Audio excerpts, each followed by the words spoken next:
নানান ইস্যুতে মন্তব্য করে প্রায়শই সামাজিক যোগাযোগ মাধ্যমে আলোচনায় থাকেন এ প্রজন্মের জনপ্রিয় কণ্ঠশিল্পী ন্যান্সি।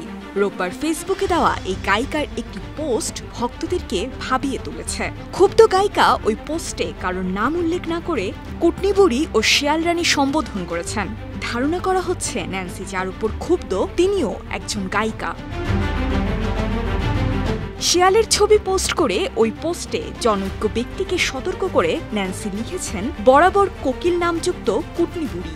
পরের চুল কাটা নিয়ে না ভেবে নিজের লেজ কোথায়, কাদের কাছে, কিভাবে এবং কতবার কেটে এসেছো সেটা নিয়ে ভাবো। মেকআপ ছাড়া দেখতে তুমি যেমন বিশ্রী, তোমার কর্মকাণ্ডও তেমন বিশ্রী।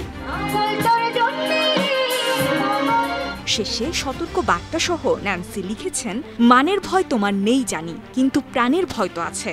তাই যত দ্রুত পারো জঙ্গলে চলে যাও, নইলে যে কোনো সময় রাম প্যাদানি খাবে। সতর্ক বার্তা প্রচারে সুস্থ শিল্পী সমাজ। ন্যান্সির পোস্টের কমেন্টে অনেকেই জানতে চেয়েছেন কে এই কুটনিবুড়ি। একজন মন্তব্য করেছেন, অর্থ বুঝতে কষ্ট হয়ে গেল। জবাবে ন্যান্সি লিখেছেন, আমাদের গানের জগতে বিগত কয়েক বছর ধরেই একটা আবর্জনা আছে। আপনি না বুঝলেও গসিপ মাতা ঠিকই বুঝবে কি বলতে চেয়েছি। এদিকে আরেকজন প্রশ্ন করেছেন, কাকে বললেন প্রিয় গায়িকা? উত্তরে ন্যান্সি লিখেছেন, লেজ কাটা বুড়ি শিয়াল রানীকে বলছি।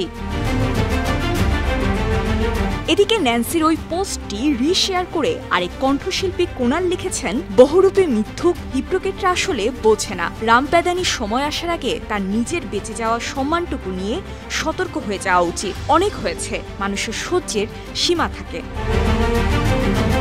সঙ্গীতাঙ্গনের ভেতরকার দ্বন্দ্ব নিয়ে প্রায়শই সরব হতে দেখা যায় শিল্পীদের। এমনকি ঢাকায় সঙ্গীতাঙ্গনে কান পাতলে কাজ নিয়ে কাড়াকাড়ির নানা গল্প শোনা যায়। সেসব ছাপিয়ে ন্যান্সি ও কুনাল দুজনের ঝুলিতেই জমেছে জনপ্রিয় কিছু গান। ন্যান্সির গাওয়া সোনার মেয়ে এখনও মনে রেখেছেন শ্রোতারা। অন্যদিকে সাম্প্রতিক সময়ে কুনালের গাওয়া বেশ কিছু গান পছন্দ করেছেন শ্রোতারা।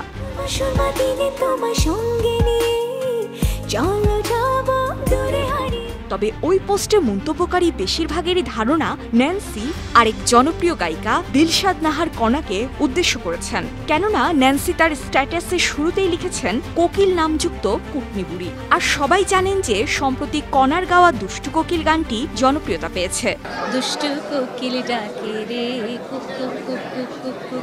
তবে চলমান বিতর্ক প্রসঙ্গে গণমাধ্যমকে কণা বলেন, তিনি সিন্ডিকেট মেনটেন করেন না। গান হচ্ছে শান্তির বিষয়। এর মধ্যে যদি কোনো ধরনের পলিটিক্স আসে সেটি নিয়ে কথা বলতে চান না। নিজের অবস্থান নিয়ে তিনি সন্তুষ্ট। বিনোদন ডেস্ক, 52 টিভি।